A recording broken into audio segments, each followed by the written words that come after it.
बातचीत में हमारे साथ हैं वी सर्व एकेडमी के chief education officer doctor Sudhir Gaur. आइए एजुकेशन के बारे में, इस एकेडमी के बारे में, ये कितना योगदान दे रही है समाज में, आइए इनसे ज़्यादा बातचीत करते हैं। डॉक्टर साहब, आपका स्वागत है वी नेशन न्यूज़ पे। नमस्कार। और आप तो जानते हैं कि आज दुनिया में एकेडमी का बूम मचा हुआ है। हर सरकार, चाहे कोई भी सरकार हो किसी भी देश की, वो शिक्षा को आगे बढ़ावा दे रही है। तो आपकी एकेडमी किस तरीके की यहाँ पे कोर्स कराती है, क्या शिक्षा देती है, बताएं। आलोक जी, मैं ये बताना चाहता हूँ, इसका प्रीफेस ये है कि शिक्षा में अब पूरा बदलाव आ चुका है। पहले जो पढ़ाई होती थी, स्कूल कर लिए, कॉलेज कर लिए, कुछ सीख लिया तो जॉब लग जाती थी, और जॉब पाना ही एक उद्देश्य होता था जब सरकारी जॉब ज़्यादा हुआ करती थी। लेकिन पिछले 20-25 वर्षों में एक पूरा बदलाव आया जहाँ इंडस्ट्री, कॉरपोरेट भी गवर्नमेंट से ज़्यादा देश की प्रगति में पूरा योगदान कर रही है जी। इसमें क्या हुआ कि वहाँ ऐसा नहीं है कि आपने एक बार कुछ सीख लिया और आपकी जॉब लग गई। यहाँ बदलते समय के हिसाब से आपको अपनी स्किल्स को अपग्रेड करना पड़ेगा, क्योंकि आज जो टेक्नोलॉजी मार्केट में है, हो सकता है कि 3-4 साल के बाद ना हो। आप तो बहुत जगह जाते हैं, पूरे जगह देखते हैं किस किस तरह की टेक्नोलॉजी चेंज हो रही है।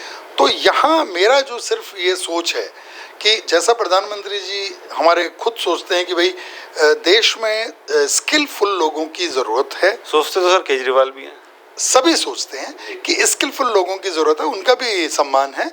और हम भी योगदान करना चाहते हैं कि वो बच्चे जो कुछ टेक्निकल इंटरेस्ट रखते हैं, एजुकेशन में बहुत बड़ा कुछ नहीं कर पा रहे हैं या कर भी रहे हैं, लेकिन साइड में वो एक प्लान बी बना के यदि आईटी इंडस्ट्री में अपनी शुरुआत करना चाहते हैं, तो मेरे पास, हमारी एकेडमी के पास ऐसा कोर्स है कि वो 6 महीने 9 महीने में अपने जीवन की एक अच्छी शुरुआत कर सकता है और उसमें वो आगे भी बढ़ सकता है। तो सर क्या क्या कोर्स इस एकेडमी में कराए जा रहे हैं? देखिए, हम ITIMS के कोर्स कराते हैं। इसमें 4-5 चीज़ें बहुत ज़रूरी रहती है। कंप्यूटर बेसिक्स और नेटवर्किंग और हार्डवेयर का ज्ञान, उसके साथ कैसे बड़े नेटवर्क्स बनाए जाते हैं, जिसको सिस्को, CCNA के नाम से लोग जानते हैं, सर्वर टेक्नोलॉजीज, जिसके बिना आज कोई भी चीज़ होती नहीं है। और अभी 3 चीज़ बड़ी प्रिवेल कर रही है मार्केट में। उसमें नंबर 1 है साइबर सिक्योरिटी, जिसकी कि जैसा डिजिटाइजेशन की स्पीड इंडिया में है, बिना साइबर सिक्योरिटी का ध्यान रखे हुए, चाहे वो एंड यूज़र हो या ऑर्गेनाइजेशन हो, भले ही वो गवर्नमेंट हो, वो सारे सिक्योरिटी मेजर्स लेते हैं। और इस बहाने हमारे देश के युवाओं को भी इस फील्ड में आगे बढ़ने का मौका मिल रहा है। क्लाउड कंप्यूटिंग दूसरी टेक्नोलॉजी है, क्योंकि सब डेटा कंप्यूटर्स और सर्वर्स पे स्टोर नहीं किया जा सकता। साइज आजकल बहुत बड़ा हो गया है, उसके लिए क्लाउड का एप्लीकेशन लगता है, उसकी ट्रेनिंग लेनी चाहिए। और तीसरी चीज़ जो बदलते समय में लोग यूज़ कर रहे हैं लेकिन उन्हें पता नहीं है, वो है आर्टिफिशियल इंटेलिजेंस और मशीन लैंग्वेज, जो हमारे जीवन को प्रभावित कर रही है। आपने देखा होगा, कभी आप कुछ चीज़ सर्च करते हैं तो उसी तरह की चीज़ें आपको रिकमेंड की जाती हैं। तो ये 3-4 टेक्नोलॉजी, लेकिन इसका बेस यही है कि आपको हार्डवेयर, ऑपरेटिंग सिस्टम, नेटवर्किंग, ये 3-4 चीज़ जो कोई आदमी 6 महीने 8 महीने में सीख लेता है, उतना वो कर लेगा तो वो अपना पायदान अपने आप चुन सकता है। अच्छा सर, मैं जानना चाहूँगा, जैसे आपके स्टूडेंट कोर्स ख़त्म कर लेते हैं तो उसके बाद उनकी जॉब की क्या श्योरिटी रहती है? देखिए, अभी तक मेरे संज्ञान में मेरा खुद का अनुभव लगभग 30 वर्षों का हो गया है। मैंने डिफरेंट संस्थाओं में काम किया, लेकिन यहाँ पर मुझे जो सबसे बड़ी फैसिलिटी है कि ये एक कंपनी का एकेडमी सेंटर है। ये कोई ट्रेनिंग सेंटर नहीं है, ये कोई ट्यूशन कोचिंग इंस्टीट्यूट नहीं है। यहाँ कंपनी के जॉब डिस्क्रिप्शन यानी JD और उनके प्रोजेक्ट्स के अनुभव के आधार पे या आने वाली फोरकास्टिंग के आधार पे हम उन बच्चों को उस हिसाब से तैयार करते हैं। तो अभी हम लोग हर महीने ही जो हमारे बैचेस कंप्लीट होते रहते हैं उसमें से ज़्यादातर लोग अपने आप कोई ना कोई प्रोफाइल पे सेट हो जाते हैं। अच्छा सर, ये तो हो गई एजुकेशन की बात। उसके बाद आप ये बताइए कि स्किल आज के समय में कितना ज़रूरी है और स्किल को डेवलप कैसे किया जाए? सर, हमने हमारे यहाँ जो पढ़ाने का तरीका रखा है उस टेक्नोलॉजी का नाम है, मेथोडोलॉजी का नाम है नेक्स्ट जेन 4.0। इंडस्ट्री 4.0 या 21st सेंचुरी जो भी पॉपुलर वर्ड है, आज बच्चों का रिटेंशन कम है, उनको सिखाने के लिए नए तरीके अपनाने पड़ते हैं। तो हम क्लास में उनको लेक्चर्स भी देते हैं, डिजिटल माध्यम से उनको LMS भी देते हैं, घर पे वीडियोस देख सकें वो, उनको लैब में प्रैक्टिस भी देते हैं। और पर्सनैलिटी डेवलपमेंट जो हमारे समाज में अभी भी बहुत ही ज़्यादा छुआ हुआ विषय नहीं है, इंग्लिश के बारे में जानकारी लेना, खड़े होके कैसे बात करना है, इंटरव्यू कैसे फेस करना है, ड्रेसिंग कैसी करनी है, कौन से रंग पहनने, कैसे हाथ मिलाना है, कैसे एंटर करना है, ये सारी निटी गिटीज भी हम अपनी ट्रेनिंग में रखते हैं। और कंपनी के जो सीनियर ऑफिशियल्स हैं इंक्लूडिंग मी, हम लोग सैटरडेज को कोशिश करते हैं कि इनकी कुछ मास्टर क्लासेस लें, जिससे उनको इंडस्ट्री का पता रहे कि आज मुझे जो सीख रहा हूँ इसका अपनाना कैसे है।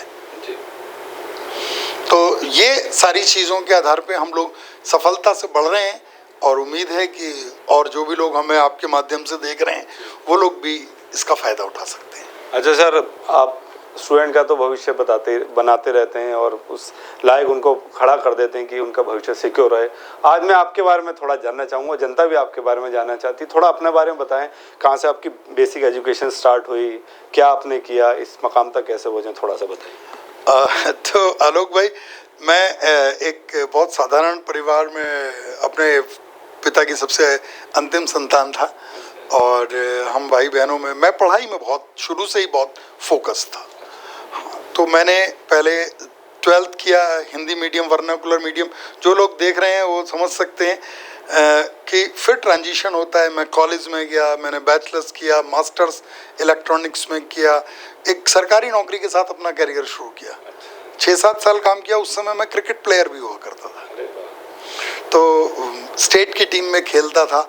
लेकिन जब मुझे लगा कि मुझे अपना पढ़ाई पे ही ध्यान देना है तो मैंने MBA शुरू किया और कॉरपोरेट सेक्टर में चला गया। मुंबई में एक संस्था में काम किया, गुजरात में रहा, बेंगलोर और शहरों में रहा। और मैं तो ये कहूँगा मैं लाइफ लॉन्ग लर्नर हूँ, अभी भी पढ़ता रहता हूँ। जब आप आए थे, हाँ, कुछ पढ़ रहे दिखाइए आप हमारे दर्शकों को। तो सर, ये बुक के बारे में बताइए। ये वर्क 3.0 एक बड़ी ज़बरदस्त बुक है कि आने वाले 4-5 साल में इंडस्ट्री किस तरह से काम लेगी लोगों से। जैसा आप सुनते होंगे कि ChatGPT आ गया और टेक्नोलॉजीज आ गई, तो उसके हिसाब से लोगों को भी अपनी स्किल्स को अपग्रेड करना चाहिए। और वर्क कल्चर भी बदल रही है। ओके, तो सर 30 साल का क्या निचोड़ आपने निकाला? 30 साल का मेरा तो ये निचोड़ है कि आपको सीखते रहना चाहिए जी। आपको निराश नहीं होना चाहिए। जमाना बदल जाएगा, इंडस्ट्री का स्वरूप बदलेगा, टेक्नोलॉजी बदलेगी, लेकिन बेसिक कोर प्रिंसिपल्स वही रहेंगे।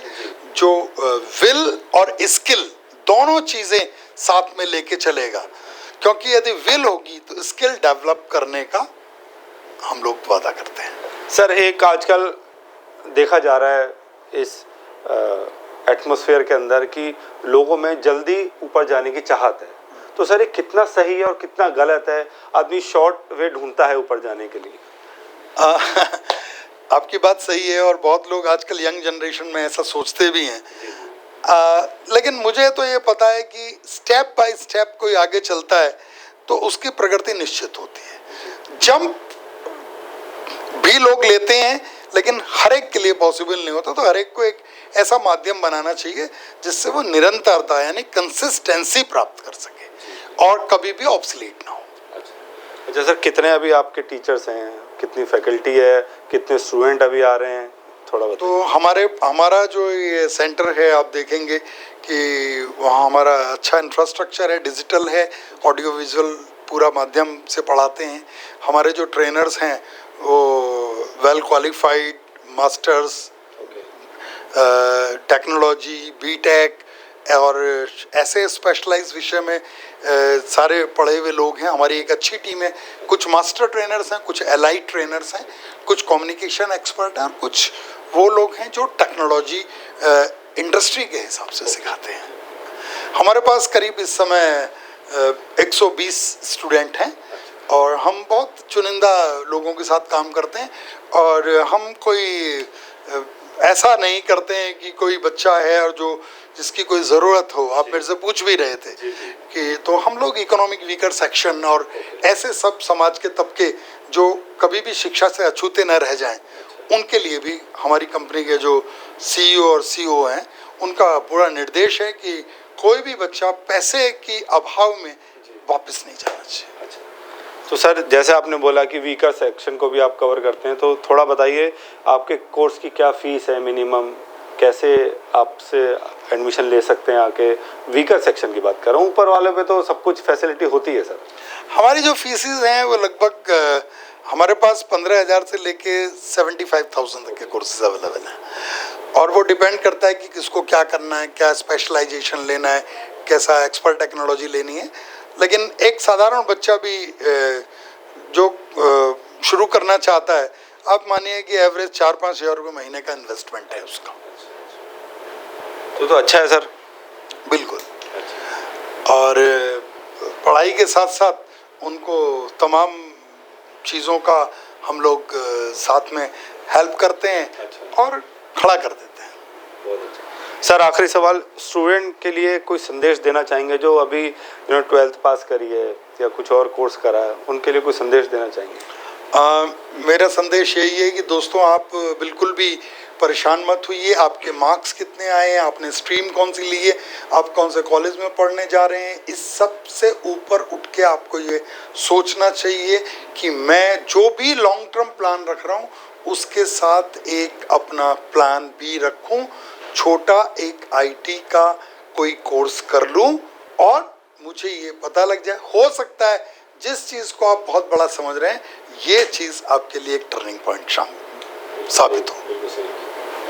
तो सर, बहुत धन्यवाद हमसे बात करने के लिए। तो ये थे chief education officer doctor Sudhir Gaur, जिनका कहना है कि शिक्षा बहुत ज़रूरी है। कोई भी तबका हो, वीकर हो चाहे स्ट्रॉन्ग सेक्शन हो, हर एक को यहाँ पे सबका स्वागत है। आप आइए, इनसे मिलिए। कैमरामैन पारस के साथ में आलोक, नोएडा, पी नेशन न्यूज़।